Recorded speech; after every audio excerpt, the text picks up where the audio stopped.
रूस यूक्रेन युद्ध को रुकवाने अहम भूमिका निभा रहा भारत। मोदी की यूक्रेन यात्रा के बाद अब जल्द हो सकता है बड़ा ऐलान। इधर यूएनएससी में भारत को स्थायी सीट दिलाने यूक्रेन ने दे डाला बयान। यूक्रेन ने कहा युद्ध रुकवाते ही भारत को मिल जाएगी यूएनएससी में स्थायी सीट।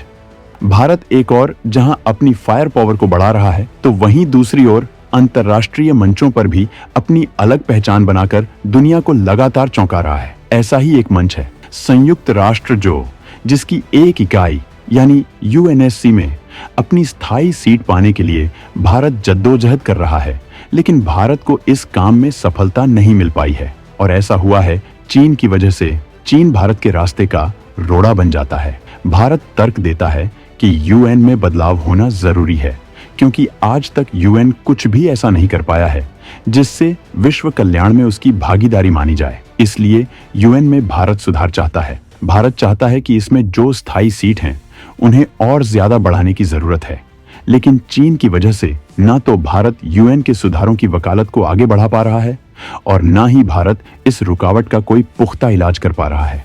भारत जब तक इस संस्था का परमानेंट सदस्य नहीं बन जाता, तब तक भारत के महाशक्ति बनने के रास्ते में कई बाधाएं मुंह बाएं खड़ी होती रहेंगी। इसी वजह से भारत अब उसी मेथड पर काम कर रहा है कि जब घी सीधी उंगली से ना निकले तो उंगली को टेढ़ा कर लिया जाता है।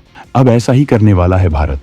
दुनिया जानती है कि यूएन अब तक सारे कामों में फेल होता जा रहा है। ना तो यूएन की कोई संस्था किसी बड़ी आपदाओं में कोई खास काम कर पाई है और ना ही कोई युद्ध रुकवा पाई है। साथ ही किसी युद्ध को ये संस्था बंद भी नहीं करवा पाई है। अब भारत के सामने एक ऐसा ऑफर आया है जो भारत को यूएनएससी का स्थायी सीट दिलवा सकता है, भारत को वीटो दिलवा सकता है। और आप यकीन नहीं करेंगे, भारत ने ये काम ऑलरेडी शुरू भी कर दिया है।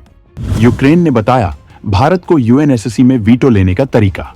रूस यूक्रेन युद्ध को भारत ने रुकवाया तो मिलेगी स्थायी सीट।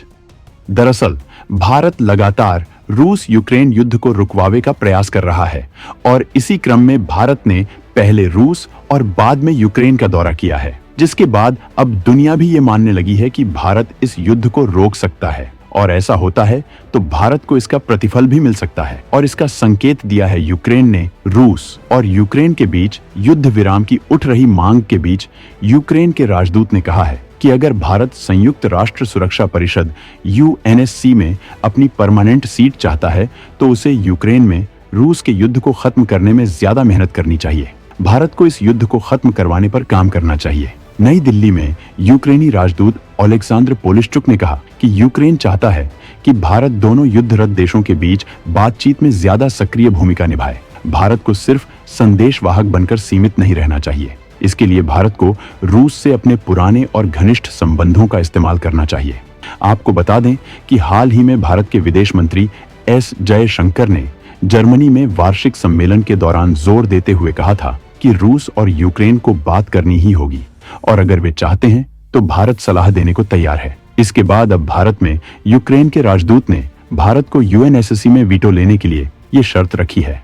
भारत में यूक्रेन के राजदूत ओलेक्सांद्र पोलिश्चुक ने कहा कि यूक्रेन चाहता है कि भारत दोनों युद्धरत देशों के बीच बातचीत को आगे बढ़ाए और रूस को शांति वार्ता में शामिल होने के लिए मनाने के लिए रूस के साथ अपने संबंधों का इस्तेमाल करे।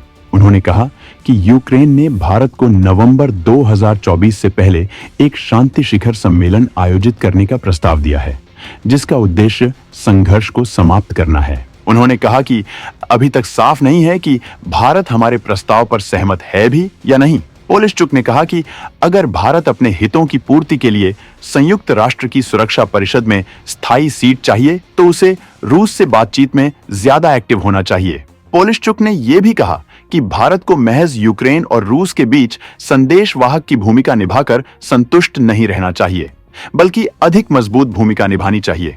आपको बता दें कि रूस और यूक्रेन के बीच फरवरी 2022 से शुरू हुए युद्ध के बाद भारत ने रूस के खिलाफ सार्वजनिक तौर पर बोलने से परहेज किया है। पीएम मोदी ने दोनों देशों के बीच संघर्ष शुरू होने के बाद हाल ही में मोदी ने रूस और यूक्रेन का दौरा कर जेलेंस्की और पुतिन से मुलाकात की थी।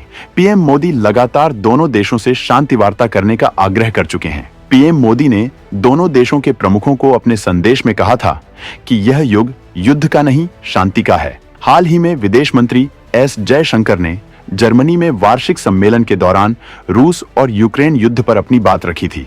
जयशंकर ने कहा था कि रूस और यूक्रेन को खुद ही बातचीत के लिए सामने आना होगा। उन्होंने यह भी कहा कि अगर वो चाहते हैं तो भारत दोनों देशों को सलाह दे सकता है। उन्होंने कहा था कि हमें नहीं लगता कि इस संघर्ष का युद्ध के मैदान में कोई हल निकलने वाला है। कहीं न कहीं कुछ बातचीत तो होगी ही, तभी कुछ समाधान निकल सकता है। उधर रूसी राष्ट्रपति पुतिन ने भी सार्वजनिक तौर पर स्वीकारा कि रूस और यूक्रेन युद्ध को समाप्त करने में भारत समेत 3 देश अहम भूमिका निभा सकते हैं और भारत पूरी ईमानदारी से अपनी कोशिश कर रहा है। पुतिन ने कहा था कि यदि यूक्रेन वार्ता को आगे ले जाने को इच्छुक है तो मैं भी ऐसा कर सकता हूं। इधर भारत भी कोशिश कर रहा है और इसी क्रम में पीएम मोदी ने भारत के NSA अजीत डोभाल को रूस भेजा है। भारत के राष्ट्रीय सुरक्षा सलाहकार अजीत डोभाल इस सप्ताह मॉस्को में हैं और राष्ट्रीय सुरक्षा सलाहकारों की ब्रिक्स बैठक के मौके पर पुतिन सहित वरिष्ठ रूसी अधिकारियों से मिल सकते हैं। वैश्विक शांति प्रयासों में भारत कर रहा सबसे ज्यादा काम।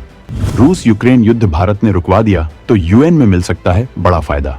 भारत अगर रूस और यूक्रेन के बीच चल रहे युद्ध को रुकवा पाने में कामयाब हो जाता है तो इससे भारत को यूएन में बड़ा फायदा होगा। भारत इस कामयाबी का हवाला देकर अपनी मांगों को और ज्यादा मजबूत कर सकता है।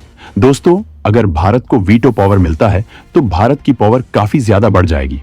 अगर भारत पास ऐसी वीटो पावर आ जाती है तो काफी हद तक एशिया में शक्ति संतुलन ही बदल जाएगा। तब एशिया महाद्वीप में केवल चीन ही नहीं बल्कि भारत भी एक बड़ी राजनीतिक ताकत के रूप में शुमार होने लगेगा। अब तक एशिया को लेकर कई ऐसे फैसले संयुक्त राष्ट्र में आते हैं जिसे चीन अपनी मर्जी से मानता है या नहीं मानता है। पाकिस्तान भी चीन की एड में अपने ऐसे खेल खेलता रहा है जो दक्षिण एशिया के लिए खतरनाक बनते जा रहे हैं। विशेषज्ञों का मानना है कि अगर भारत के पास वीटो पावर होगी तो काफी हद तक न केवल पाकिस्तान की आतंकवादी गतिविधियों बल्कि चीन से उसे मिलने वाले सहयोग पर अड़ंगेबाजी लगेगी। चीन और पाकिस्तान को हमेशा ये आशंका सताती रहती है कि अगर भारत UNSC में स्थायी सीट पा गया तो कभी भी सुरक्षा परिषद के स्थायी सदस्यों की मीटिंग बुला सकता है, बल्कि इस मामले पर प्रस्ताव भी ला सकता है, जिसे मानना सभी देशों के लिए एक बाध्यता होगी। गौरतलब है कि जब भी भारत को स्थायी सीट का मामला आगे बढ़ता है तो इसी में अंडगेबाजी चीन की ओर से लगा दी जाती है। अब तक एशिया में केवल चीन के पास ही ये ताकत है।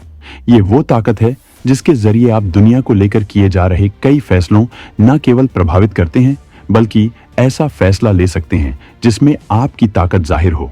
इसे इस बात से भी देखा जा सकता है कि वर्ष 2009 में भारत ने पहली बार जैश-ए-मोहम्मद आतंकवादी संगठन के मुखिया मसूद अजहर पर प्रतिबंध लगाने का प्रस्ताव पेश किया था, लेकिन पाकिस्तान से दोस्ती के चलते चीन ने इस पर वीटो लगा दिया। पिछले 9 सालों में चीन ने एक बार नहीं बल्कि 4 बार इस संबंध में लाए गए प्रस्ताव को वीटो लगाकर रोका। अगर भारत संयुक्त राष्ट्र का स्थायी सदस्य होता, शायद ऐसा नहीं होता।